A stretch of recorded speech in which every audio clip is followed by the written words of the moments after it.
So my husband Jason has a pretty hairy chest. And do you remember that one Austin Powers movie where Kristen Johnson's character, Ivana Humsalot, rips open his shirt and she says, "Oh, you are hairy, like animal." I probably recite that line to my husband at least once a month. And so we got the Manscaped Performance Package 4.0, and it has their Lawnmower 4.0 trimmer, Weed Whacker, ear and nose hair trimmer, which Jason said is more gentle and trims better than any other ear and nose trimmer he's ever used before. Those were his exact words.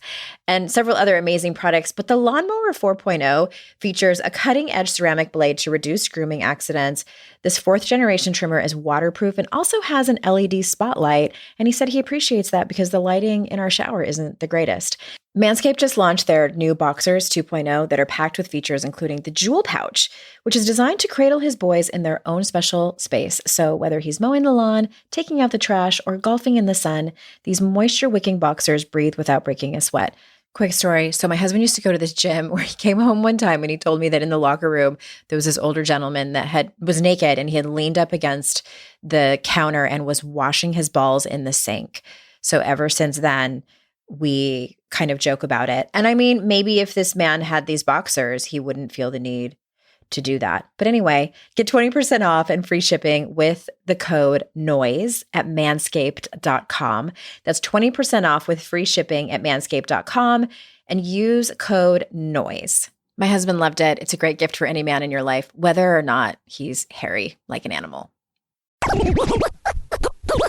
We often use the phrase make new friends and meet new people synonymously, but the two are not the same. And making friends refers to the art of cultivating something meaningful with another person. You're listening to Make Some Noise podcast, episode number 455 with guest Danielle Bayard Jackson.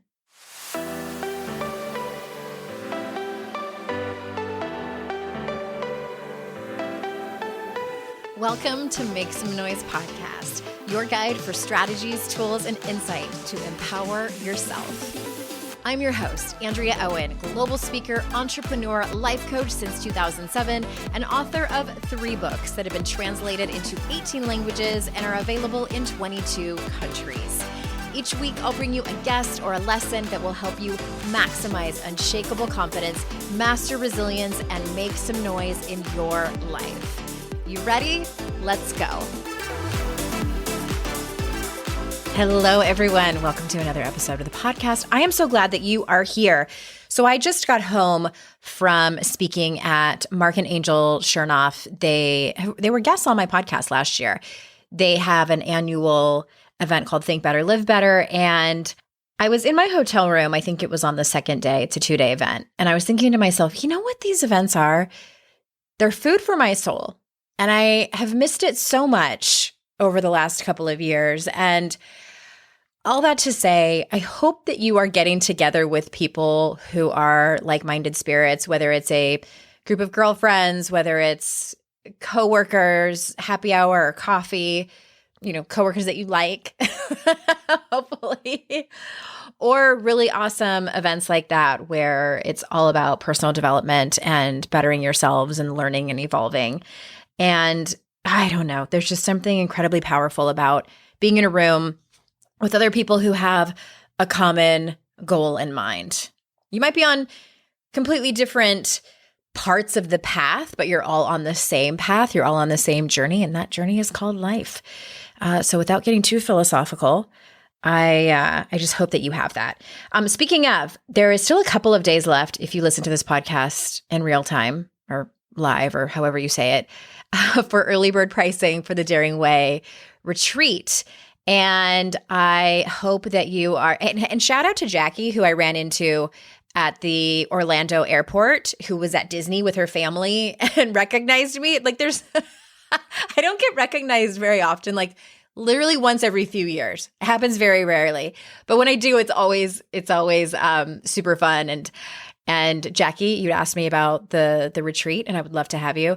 But there's a handful of spots left, and early bird pricing ends on June 10th, and I would really love to have you there. If you're on the fence and you have some questions that are not answered on the info page, scroll down to the bottom of that page, andreaowen.com/retreat, and there's a link in there for you to book a quick call with me. Speaking of friendships, We had Shasta Nelson, on a few weeks ago, and today we have another friendship expert. And I think we can't hear enough about this from different experts, and I couldn't just have one person on talking about it. And so today we have the lovely Danielle Bayard Jackson. And so for those of you who are new to her, let me tell you a little bit about her. Danielle Bayard Jackson is a certified friendship coach and national speaker dedicated to teaching women how to create and maintain meaningful female friendships. She has been featured in NBC News for her expertise, and her advice has been quoted in several other media outlets, including Psychology Today, Well and Good, the Tampa Bay Times, and The Insider. Danielle shares her insight weekly on the Friend Forward podcast, answering women's most pressing questions about navigating conflict in female friendships. Her advice of connection, loneliness, and socializing has gone viral on TikTok, and her following of 176,000 plus continues to grow. So without further ado, here is Danielle. Thank you so much for being here. Oh, thank you for having me. I'm excited to have this conversation. I'm excited to talk to you. We were definitely having one of those chit chats where the hour could go by and we can just be chatting about all different things that have nothing to do with recording for the audience. So we are ready to talk about friendships. And I love this topic so much. I actually have a best friend that she came into my life in 2009, and it has been the most, probably the most, I don't have any other word for it except mature. It's like the most mature friendship with a woman that I've ever had in my life. And by mature, I just mean we have both been on the personal development journey and learned how to communicate and learned how to have really difficult conversations that are honest, but loving and kind. And so I often hear, I'm so jealous of your relationship with Amy. Like, tell us how you found each other. Tell us how you have that friendship. And so I am so excited to have you come on to talk about this. And so let's start with, because I love science. And can you tell us what are some research-based ways a woman can both create and maintain platonic relationships, their friendships? Yeah. And I appreciate you starting with your story because, when I do speak to different people who are in strong friendships, they tell me that a question that they often get is people being like, how did you form this? How do I, how did you maintain it? That's what I how do you hear. keep it going? Yeah. And what's funny is, I'm in the middle of writing my book right now, Fighting for Our Friendships. And I'm learning a lot about, research-based evidence regarding the fragility of women's friendships specifically. So it's not just in our head. And I could see why they're, jealous of what you've got going on and want that for themselves. Research tells us that, it's not our income status or our marital status that is the single greatest factor contributing to our life satisfaction and well-being. It's the quality of our relationships. So I think there's something kind of intuitive for the person who's like hungry for friendship, because it's the biggest thing that's going to determine if you are satisfied with your life. So when it comes to making friends to satisfy that need, the first tip I like to give is to start with the people which I know is not like a sexy revolutionary tip, but research also points to a lot of the people who become our friends served another role beforehand. So she was your neighbor or your stylist or your classmate, and so we have to look at what we already have and start to entertain the idea of turning these people into friends. I always say that we often use the phrase make new friends and meet new people synonymously, but the two are not the same. And making friends refers to the art of cultivating something meaningful with another person. And who says that has to start from scratch? So can you look at the people who are already in your network and decide to be intentional about reaching out and trying to create something that's a little bit deeper. The second tip I like to give is to make your desire known. A lot of us feel maybe a little shame or embarrassment around saying like, man, I would like some more friends. But it's like, if I could put all the women I've had sessions with in a room, I think they'd just be like, oh my gosh, like there are other people just like me who are hungry for connection. So can you reach out to somebody who I like to refer to as a super connector, these extroverts who like to bring people together? Could you reach out to that person and say, hey, I'm trying to get more plugged in and I thought of you because you're always out and about and doing something fun with people. And I just was wondering, is there anything around town you think is worth checking out? The subtext there is the same. I'm saying I'd like to get connected with other people. But I'm saying in a way that's very matter of fact. And you'd be surprised how eager people are to help you if only you would make it known. And then the final tip I'd give is when you show up to a place, consider going more than once. And with you become a regular somewhere, like at a coffee shop or somewhere that you go to frequently, can you do it with consistency? Because that tends to breed familiarity with the other people who are there. And that's a good foundation for creating something, is just somebody who feels familiar and you see their face all the time. That's a good starting point. So those are some things that are actionable like today, but they require a little courage and a little reframing. Mm-hmm. Okay. I love that. It sounds so much like dating, like looking for an intimate partner. It's not all that different, is it?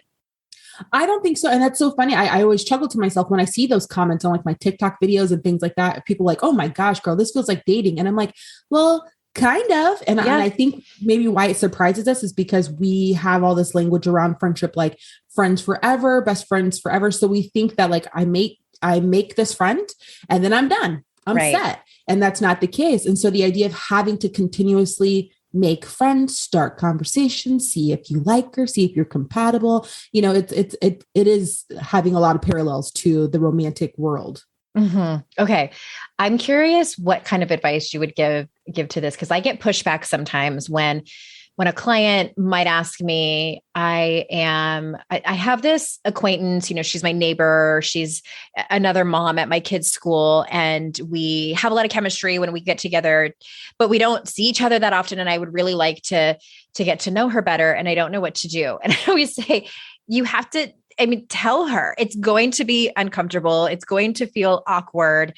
And you can even say that. You can preface it and say something like, this feels really awkward. Like I'm asking you on a date, but I really love hanging out with you. I dig you. I think you're really cool. And I would love to go and have coffee or even have like a play date with our kids so we can get to know each other better. What do you think? And I get like deer in the headlights. I love that you say that. I love that. That's your advice. It would be my advice too. Okay, good. I'm not throwing people in the deep end. I'm like, good luck with life. You know, like that's a horrible idea. That's horrible. Yeah, no, it starts with, kind of goes back to that theme of saying what you want. And I know it feels weird. And to your point, sometimes we can soften the awkwardness by calling it out. Yeah. And who doesn't want to hear like, man, I like you. You're interesting. I want to spend time with you. I think we want to feel desired even in our platonic relationships. So starting by telling her you enjoy her company, I feel like is a really great place to start.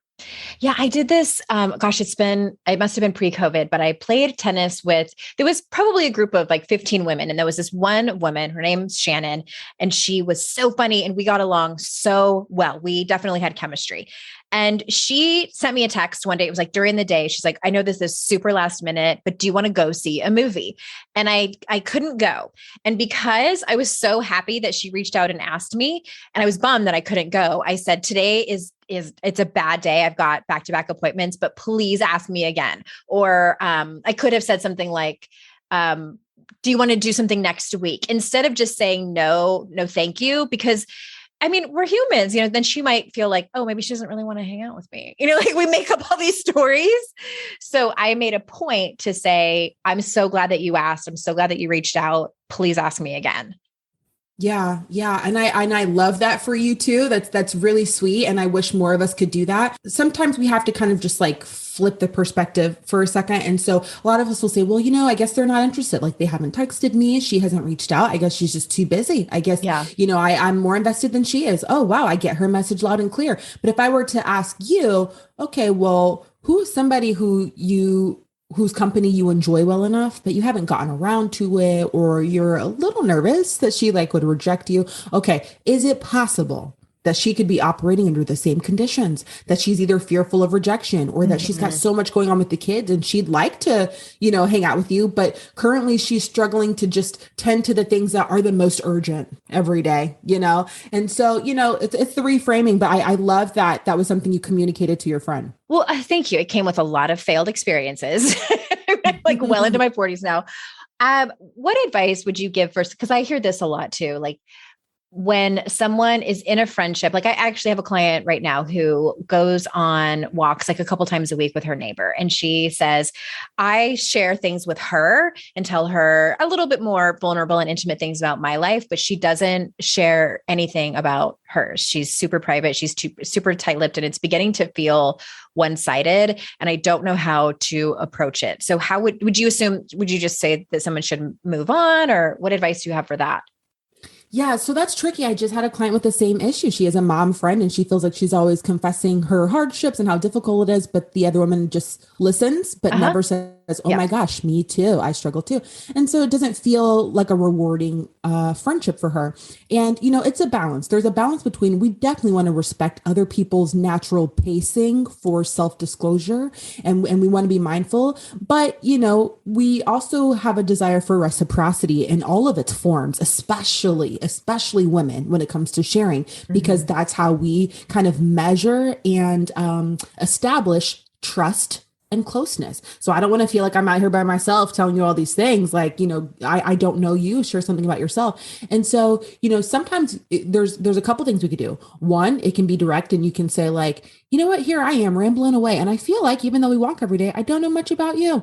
I mean, that's a way to kind of say it, but I'm not accusatory. I'm not like, gosh, I say all these things, but you don't, because who wants to respond out of obligation like that? Right. And then also framing it this way allows her to choose what qualifies as revealing more of herself. It might be with a personal failure. It might just be with what she did that week, but letting her know, hey, I have a desire to know more about you. She might not realize that she's fallen into just listener mode and doesn't share as much. And so that's a way to invite her instead of accuse her, is to express a desire. But if after making it known, you still feel like it's not enough, then find a way to maybe manage what you share, so there's no resentment and feeling like I share more than she does. Or, turn to other friends who are as open and share the same desire for, self-disclosure. Yes. So it's not a matter of saying like, oh, I've been talking so much, I would love to hear about all of your marriage struggles. Right. Put them on the spot. Exactly. Yeah. And I always say too, self-disclosure or maybe I should say vulnerability takes more forms, other than self-disclosure. But I know a lot of times when we think about vulnerability, our minds go straight to like an image of us like bawling our eyes out or telling a secret about what happened when we were 10. And I always say like, that's like a level 10, but vulnerability, the best way I've heard it described was from Dr. Marissa Franco. And she said, it means you feel comfortable taking a risk being rejected. And so that doesn't necessarily have to happen with the big ones. It can happen with like a level 1 or 2. So an example I often give is, let's say I join a new friend group and they say, oh, Danielle, we meet for brunch every other Saturday. But, since you're new to the group, how about you pick out the restaurant that we go to next week? There might be a little bit of hesitation inside of me because I'm thinking, oh gosh, like what if I pick something and they think it's lame or it's like too expensive or too cheap or whatever. But I'm just going to go for it. I'm just going to pick a place and that's where we're going to go. There's a little vulnerability in that for me because there's a chance they might reject what I'm offering on the table. And so as long as we look at it that way, 1 and 2 vulnerabilities, level 1s and 2s could consist of, trying something new in front of your friend. And you might look a little foolish, but you're going to do it anyway. Or, telling her that you like her, like you mentioned just a couple moments ago. That is vulnerability because there's a chance she does not feel the same way. And so can you see the other ways that she's sharing vulnerably or doing vulnerable things that don't necessarily look like her telling you about her divorce or her addictions or her traumas, Okay. So you've mentioned level 1 and level 2 a couple of times. Can you explain what that is? I'm making assumptions of what it is, but I would love to know exactly what it is. Oh yeah, just in terms of in terms of vulnerability, and I use it kind of arbitrarily, but meaning like, level 1 could be saying, man, I really enjoy talking to you. Like we have to do this again. It's a level 1. Like I'm not going to feel super betrayed or devastated if she doesn't follow up on my coffee, invitation, but I did put myself out there. A level 10 might be, sharing a difficulty I'm having in my marriage. And if she, shares this with somebody else, I'm going to feel really exposed. Like that might be like a level 10, level 5 might be me saying, might be me telling her, something she did that made me feel some kind of way, which we don't consider vulnerability, is addressing things inside of the friendship. And maybe I don't make it, awkward and intense, but saying like, listen, you mentioned this the other day and I don't know, I always get a little cringy whenever you use that word. It makes me feel some kind of way. Yeah. Hopefully she's responding with, oh my gosh, I had no idea. That's my bad. I didn't mean it like that, but I hear you. And we move on, Right. but even having the courage to tell a friend, hey, what you did or said rubbed me the wrong way, is risky because Yeah. we don't want to lose the friendship. So that's vulnerable too. And so there's kind of like this scale of like what feels risky to you, but it's going to be different for each person. And the last thing I'll say on this is there are often people who try to manufacture closeness with other women by sharing. And that Oh, is I've done that so not, many times. yeah. Oh, and I With have too. gossip, I think, gossip. yeah. Yeah. Oh my gosh. Which research shows that we actually do feel close to people there's something in common that we don't like, so being like, oh my Mm-hmm. gosh, she's so annoying. Oh my God, I know she's annoying. So it works. I don't know that it's sustainable in a friendship, but it Or doesn't works, build trust. Because I know if you're talking about Yeah, somebody else, you're talking about me when I'm not there. exactly. And I'm like, vice oh, versa. I'm like, oh, give me the tea, but I'm not telling you any of my business. Yep. So, we just have to be mindful of all those things. But when we get it right and we find a rhythm, it can make for a very rewarding friendship. I'm interrupting this conversation to bring you a few words from some of our sponsors.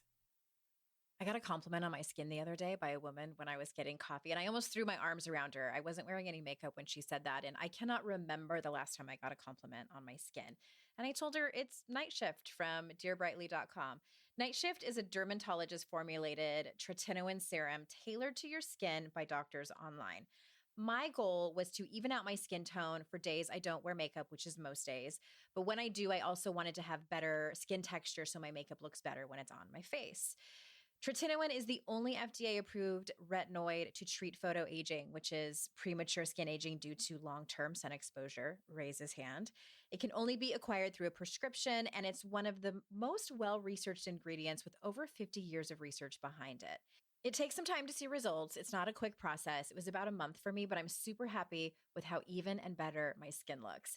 It's super easy. You start by sharing your skin story, then a doctor will evaluate your skin and skin history.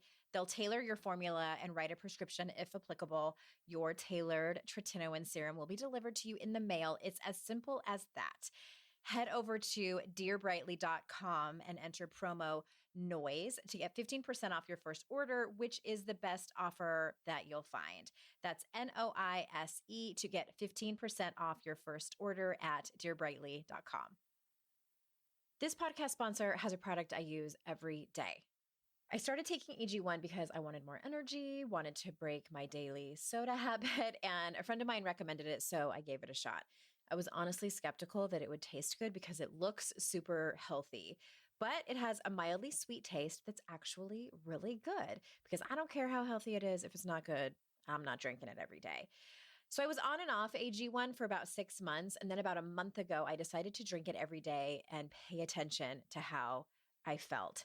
Here's some things I love about AG1. It supports mental clarity and alertness. Your subscription comes with a year's supply of vitamin D, which is so important to add in when we don't get as much sunlight as we should. And I know the vitamin D supplement that I started taking, it was this one. It was an immense game changer for me in terms of my daily sluggishness. And it's cheaper than getting all the different supplements yourself if you drink AG1. Right now, it's time to claim your health and arm your immune system with convenient daily nutrition. It's just one scoop in a cup of water every day. I put a little ice in it, and it is so yummy. And that's it. No need for a million different pills and supplements to look out for your health. And to make it easy, Athletic Greens is going to give you a free 1 year supply of immune supporting vitamin D and 5 free travel packs with your first purchase. All you have to do is visit athleticgreens.com/noise. Again, that is athleticgreens.com/noise to take ownership over your health and pick up the ultimate daily nutritional insurance. What advice do you have for women who have been hurt before specifically in their female friendships? I know a lot of women come with the mother wound is not uncommon, but specifically in their friendships with women, and they come to you and they say, I just don't trust women. I have not had great experiences, and I just don't think that the friendships are worth it. How do you work with someone on that? Oh, I'm so glad you brought that up. A lot of people don't bring that up. It's all like fluffy friendship stuff. But I know that there are women who, for whatever reason, have almost like an aversion to female friends. But what's so Mhm. funny to me is, I'm a female friendship coach, and those women are signing up for coaching and insight, which says to me that there's a part of us that knows, even if they are the source of our pain, we know women to be the source of our joy as well. And so they have Mhm. a hunger for female companionship, which always astounds me. And so, their experiences are totally valid. Some of them have had very traumatic things happen. And I always have two things to say to that. The first is to look at the ways in which you anticipating rejection from another woman has affected how you show up with her. And not to gaslight and be like, oh, it's your fault. That's not what I'm saying. But if I expect these women to have an attitude, how did that affect how I walked in the room? Yeah. How did that affect whether I spoke to them or not? Or if I went straight to the drinks and kind of rolled my eyes and sat down because I assume that you have an issue with me. So little things like that, be mindful of. And then the second thing I would say is to make it known. If you do start to, chat with a woman and she seems kind of cool, but you're scared that it's only a matter of time before she shows her true colors, to say that, to say like, man, I enjoy hanging out with you. I got to tell you, I haven't, hung out with women in a long time because, I had some things go down, but I'm really enjoying you. And I don't think that puts pressure on. But again, a lot of it goes back to being able to say aloud the scary thing, but it helps to give Mhm. context to other people. Like that communicates to me like, ooh, okay, like maybe I need to be more tender with her, or it's very important to her that I show up when I say I'm going to show up. So it helps for me to have that context. Maybe with another woman, me canceling last minute, kind of annoying, but my friends get it. But maybe for you, that's going to be a big deal. And so, it gives me the information I need to make sure that I can care for you, in an appropriate way, to the right extent. Yeah, I love all that, and I'm glad that you mentioned that not a lot of people bring it up, but I don't think it's that uncommon. I've had a couple of Mm, people come to my retreats and have said at the very end, I mean, because it's a built-in container. It's on shame work. It's the Daring Way. It's I'm trained and certified in Brene Brown's work. So we are there for a specific, like people aren't surprised when they walk in and like everybody's being vulnerable. So it's this space that I've created. And at the end, I've had a handful of women say, and I didn't know this ahead of time. They said, I've always struggled in my relationships with women and and it's not that they're leaving with, BFFs forever and ever. Amen. It's just that it's sort of a seed planted in them that makes them feel like there are women out there who are looking into their own evolving and wanting to have intimate, vulnerable friendships that they nurture consciously and intentionally. So it breaks my heart when I think about women in their 30s, 40s, 50s, 60s who just have kind of given up. And mm, we're both out there saying like, don't give up. It's out there right. and I understand that it's painful and it's worth it. Right. And I mean, like, look at you and I, we're having these conversations about women. I feel like sometimes I know there's a term for it, like in the psychology arena, but maybe not. I don't think it's self-fulfilling prophecy, something else, but where, if you expect it, then it happens. Maybe that is Yeah. self-fulfilling prophecy, or you start to see evidence of the Right. thing that you believe.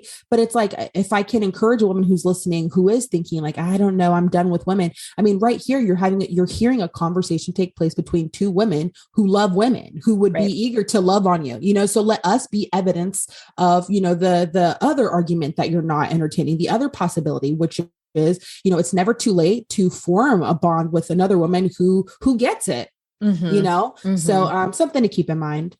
Okay, kind of switching gears, and it's almost contradictory to what we were just talking about. You made a TikTok about female friendships and competition. So tell us your thoughts about what you said is covert competition in female friendships, and what can we do about it, if anything? Yeah. Oh, okay. So we can, it's like, I have experience with this, and I have the same. Like I think back how I was in my 20s, and I'm like, I need to make some apology phone calls right now. yeah. Oh my gosh. I need to do an apology tour as well. When it comes to competition, it gets such a bad rap, right? Because guys, we know to be competitive, but for a lot of us, we still see it as positive in that context. Like, oh yeah, they're competitive. Like they push back and then they can, come back together again. And there's even research that says that they reconcile more often and faster than women do, which again, we kind of know, but it's interesting to hear the research around that. But when it comes to competition, we all do it. We all do it. And if from like an evolutionary standpoint, you had to be competitive to maintain your resources. So it's not bad. We all do it. But when it comes to like a friendship and feeling like your friend's competing with you, I always say, if it gets to a point where it's she's trying to sabotage your success, and when you share something really amazing that happened, she can't bring herself to congratulate you, or she finds a way to like point out the flaw and the thing that you're celebrating, that's one thing. But if you feel a little sense of competition, I feel like to a small degree that it's normal. And the only reason I say that is because whenever you're in the company of other women, it makes you think about your own womanhood. Like if I'm in the company of a bunch of women, I might think that I'm not beautiful, or question how I'm dressed or how I'm talking, or, my presence, because it's like a mirror. Like we are a representation of womanhood to each other, and we're trying out different versions. So I might see different women and it makes me feel some kind of way by extension, just because I'm in proximity to my mirrors of what it's like to be a woman in this world. And so I feel like that does give us some measure of like competing, but I feel like if it's only to the point of it's making you better, like, man, my friend, finally bought that new house she's been aiming for. And gosh, I want a house like that too. But what do I do with that feeling? Does it drive me to do whatever it takes to get more serious about home ownership? Or am I chipping away at her house? And when I go over for the housewarming party, I point out the fact that like the roof is sagging, you know what I mean? Like, what does that look like? But if you find yourself constantly in competition with other people, I just feel like that would be exhausting. Yeah. When do you ever feel like, okay, I'm on top? And then also, do you want to feel like that with the people you befriend? Like, okay, I'm better than them. I mean, like, what does that say? So I feel like if that's an issue for someone, that's when I'm like, okay, you need to maybe go do some therapy work. And that's not my lane, because until then, I don't know that you'd be able to even enjoy a healthy relationship with another person. If that's the goal the whole time. Yeah. Well, this is sort of just like a logistical question that I think like people are probably curious about. How long does it take to make friends? Like what is realistic if someone moves to a new city and they do everything that you tell them to do. They join the groups. And like, for instance, I was recently feeling kind of lonely in my friendships here locally. And so I decided to join the PTO, because I'm like, I know how to be around other women, join these groups and, go to the gym and like all these kind of the basics. And for someone listening who's either thinking about doing those things or planning it or is doing it, how long should they expect it to take? Love that question. So, there's a research study out of the University of Kansas by Jeffrey Hall, and he attempted to quantify, friendship making. What does that look like in terms of hours? And so, they found that it takes about 50 hours to consider somebody a friend, 90 to consider them a close friend, and 200 to consider them a best friend. And normally this is where people kind of gasp like, wait, shut your mouth. I do not have 200 hours to, and I have two things to say to the awe that we're experiencing when we hear those numbers. The first is, I hope it shows us two things. One, how intentional you need to be about spending time with other people. And a lot of us will have like a couple coffee dates and we're like, okay. And we expect that to sustain us for like the next couple months. And it doesn't work that way. So I often make the joke I wonder if after coffee, if we could see like a time counter on each other's foreheads and we're like, okay, we're at 36 hours. Do you want to see a movie next weekend? I wonder how that would change things if we could see it. But the other thing that I hope that gives us as a takeaway is you are going to have to be intentional about the people who you want to prioritize as like your top tier people, because time is a limited resource. And so my extroverts who want to work the room and spend time with everybody, you are going to experience plentiful friendships that have no depth, Right. because you cannot spend 200 hours with 15 friends. And so who are those top 3 to 5 people who it really matters to you to like grow something meaningful with them? That's who you're going to need to kind of dedicate some time to, maybe more than others. So, there are a couple ways that research finding can inform how we operate in friendship. But if you do show up one time and it felt okay, and then you don't make plans to hang out again, you are going to end up feeling empty again, because it's like you've burned out that fuel. You need more hours. Mm-hmm. Okay. I wasn't surprised by those answers. I'm thinking about my friendship with Amy, and I was like, that sounds about right. Like Mm-hmm. it just takes time. When I think back on it, it took time and it took intention. And one of the things that she did from the get-go, which I think is kind of rare, and also it works and it helps just put everything out there, is that when we met for the first time, it's kind of a funny story. We met at the Coaches Training Institute, where it's the school that we were trained in life coaching. And when you are done with all of the weekend classes, you can come back and be an assistant to the master coaches. And so that's how we met. We both came back and we were assistants. And at the end of the weekend, they do this sort of ritual where they put all the chairs in a circle and everyone goes around the room, and you have like a couple of minutes to say whatever you want to say to the group. And then at the end you say, "And I am complete."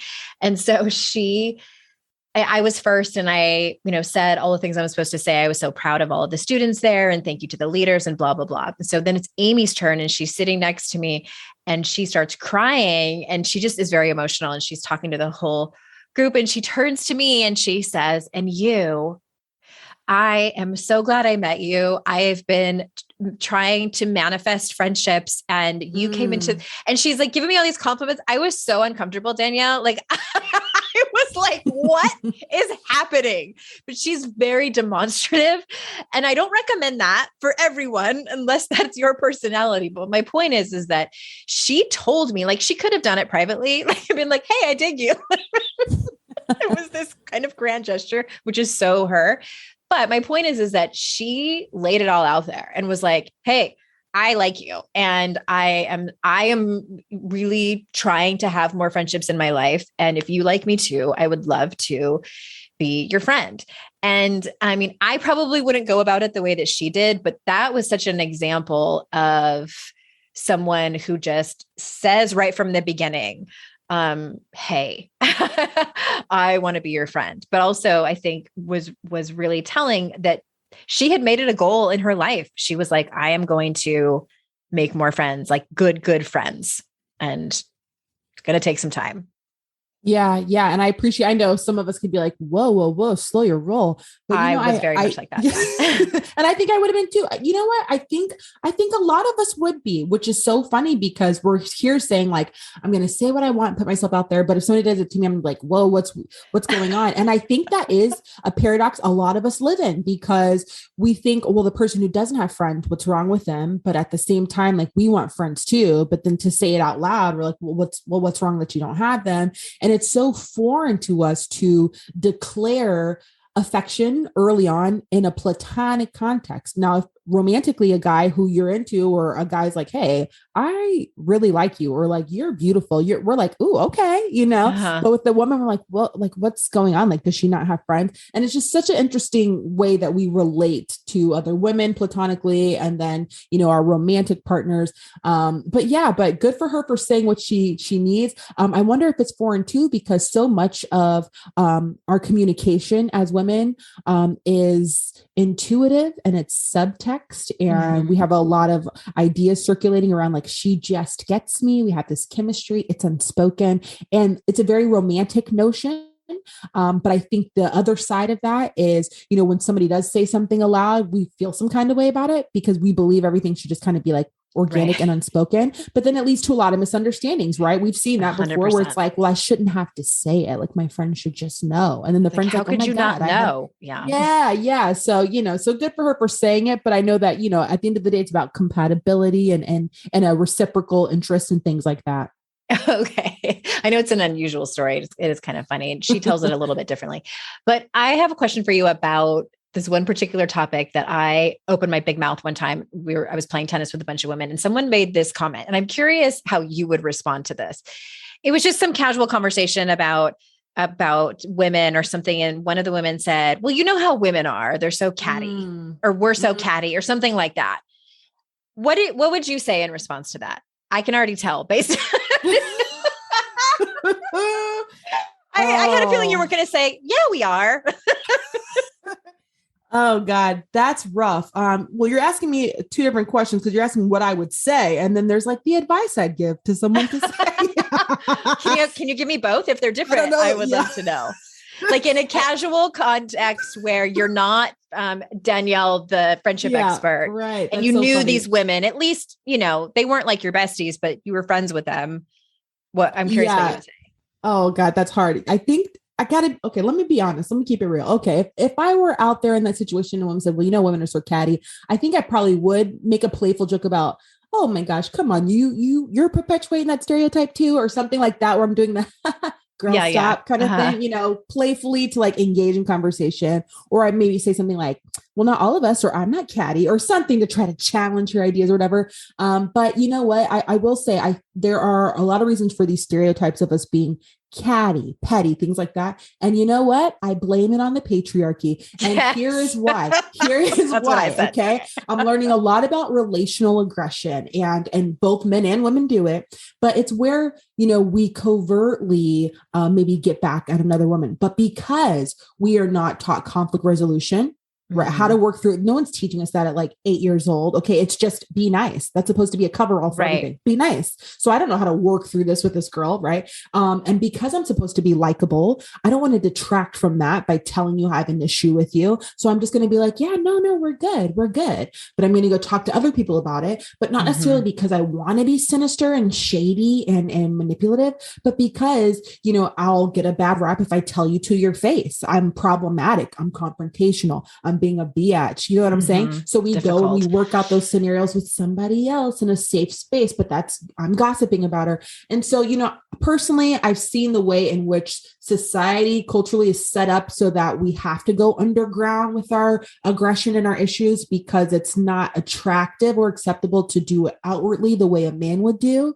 And then, my final suspicion for that is possibly because too, like we're very relational and we value connection. So we don't want to outwardly be like, oh, this is an issue, that's an issue. And we want to preserve our connections. So maybe that looks like, suppressing how we feel. Maybe it comes out in a little passive aggressive way, or maybe we just don't invite you to the next social thing that we have instead of tell you. And, so I think there's a lot at play, but I do wish that we would maybe stop perpetuating that whole idea of like women are so catty as if it's something that's just inherent to being a woman. Right. Yes. Thank you for that. Fist pumping over here. When it happened, I think I said something along the lines of, well, I have a different perspective on that. And, I think it's a cultural stereotype that we still buy into. And also, we're raised differently than boys are. And I had just done some research. Now I forget because it was a long time ago. I had just done some research for my last book where I talked about that and how, and just even as, like you were saying, like growing up, just the fact that little boys are encouraged to roughhouse teaches them resilience, and we don't get the same lessons. And what was interesting too is that I noticed this with my husband, who's my second husband, but the way that men razz each other and just shovel shit back and forth. And I asked him one time, I'm like, you guys are kind of assholes to each other. Like, is this like a guy thing? And he's like, yeah, it just is kind of what we do. And I'm like, and it doesn't bother you? And he's like, no, I think for the most part with your friends, there are some boundaries that you just, like places you just don't go. And I found that so fascinating. And I'm like, women typically we're not like that. And like you were saying, maybe it's because there's so much subtext and we're like, what does she mean by that? Like, yeah. And also, research shows that that women value egalitarianism in their friendships. So it's almost like an unspoken rule that we're supposed to establish sameness. And so it's like, oh my God, me too, me too. So if you are roasting me playfully, then you're taking away from the fact that you and I are supposed to be the same. So if you're like, oh my gosh, girl, with your, chipped polish, or with your, Uh-huh. scuffed up shoes, or like, you know what I'm saying? It's like, oh, okay. Or you know how you can get, Danielle, haha, it feels like, oh, yikes, because we're supposed to, like, I value us being the same. But men, it's about status with them. And so it's almost understood that we're going to rise and who's better and who's worse, and we can be totally fine. But for women, again, since we're so appreciative of connection, it's important to us to maintain, like, me and you are the same. It would, for some people, fray that friendship to feel like she thinks she's better in any kind of way, or to playfully point at things that might be an insecurity. It's like a whole thing. Yeah. Yeah. I mean, this even goes into a bigger conversation about internalized misogyny, Mm-hmm. and that, and it ties into competition, and how many women are raised even in homes where they're taught to compete with each other for the attention and affection and resources of the patriarch. They're, usually their father. Mm-hmm. And that's another conversation for another time. But Yeah. the last question I want to ask you is, so you're a certified friendship coach, and where would a woman be in her life where she would need a friendship coach? And if you have time, like, what do you do to help them? Do you have like a methodology that you take people through, or is it sort of custom based? Yeah, I appreciate you asking that. I think that, I always say, if you overheard a woman, while you're waiting for the subway, or in a coffee shop, and you overheard her saying, like, yeah, I'm talking to my friendship coach tonight, you might be like, what? Like, is she Mm-hmm. struggling being social? Does she know how to talk to people? Like, what does a friendship coach do? And I get that. I always say, I think people would be surprised to know that maybe 75%, 80% of the women I work with are high achieving, Mm-hmm. charismatic, life of the party women who are strategic in every other area of their lives, and they approach friendship the same way. Hey, I need to know why this transpired with me and my friend. Hey, I want to have a talk with my friend, but I'm not sure how to say this. I want to work out some scenarios with you. They are women who approach the rest of their life in a very intentional way, and they see friendship as just the same. Women who maybe moved to a new city, and they're like, okay, how do I go about creating a new network here? So it's very strategic in that way. But women come to me, number one issue, hands down, is how to make friends, and it always comes with some kind of qualifier. So how do I make friends as a new mom, as an Oh, introvert, as mhm. a military spouse, as a woman who has changed and evolved, and I want new friends who understand this new me. So how do I make friends is number one. The second issue is probably something around, I feel like I initiate more than my friends, or I give more than my friends give, is a big one. Yeah. And then the third would probably be trying to work through how to address something really tender with a friend, because it's like eating you up for long enough. And you want to do Mm-hmm. something, but you don't know how.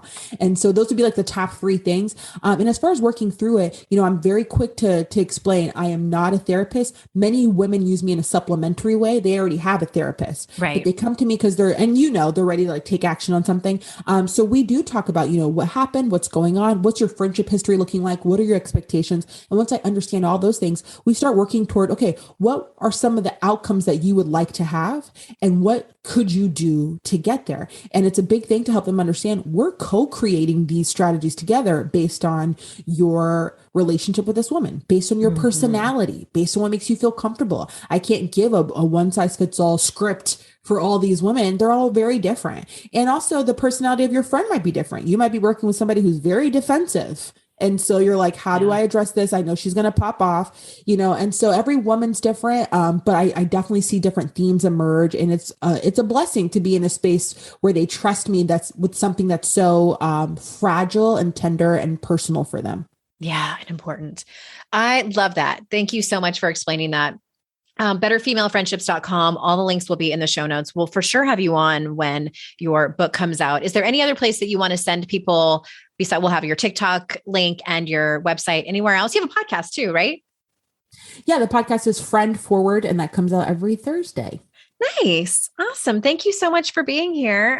Is there anything else that we didn't cover that you want to circle back to, or do you feel complete?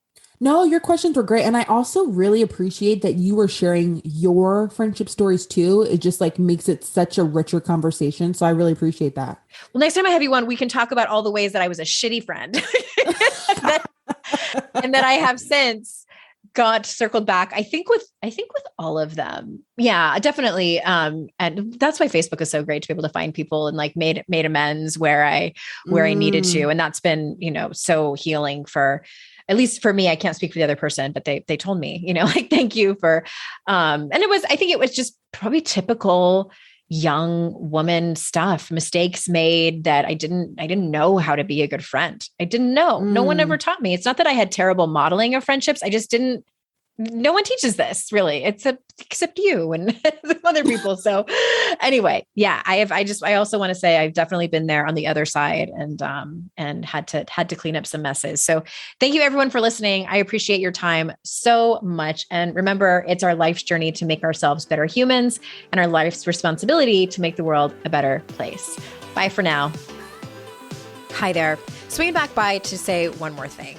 You know how I'm always giving advice over here on the show and on social media. And a couple of those things is that I'm always telling you to ask for what you want, be clear about it, and also ask for help. So I am taking a dose of my own medicine, and I'm going to do that right now.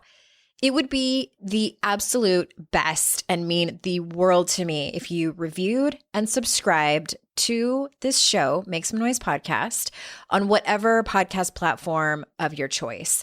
And even more importantly, it would matter so much if you shared this show. Sharing the show is one of the few ways the podcast can grow, and that also gives more women an opportunity to make some noise in their lives. You can do that by taking a screenshot when you're listening on your phone and sharing it in your Instagram or Facebook stories. If you're on Instagram, you can tag me at Hey Andrea Owen, and I try my best to always re-share those and give you a quick thank you DM. And also you can tell your friends and family about it. Tell them what you learned, tell them a really awesome guest that you found on the show that you started following. Whatever it is, I appreciate so much you sharing about this show.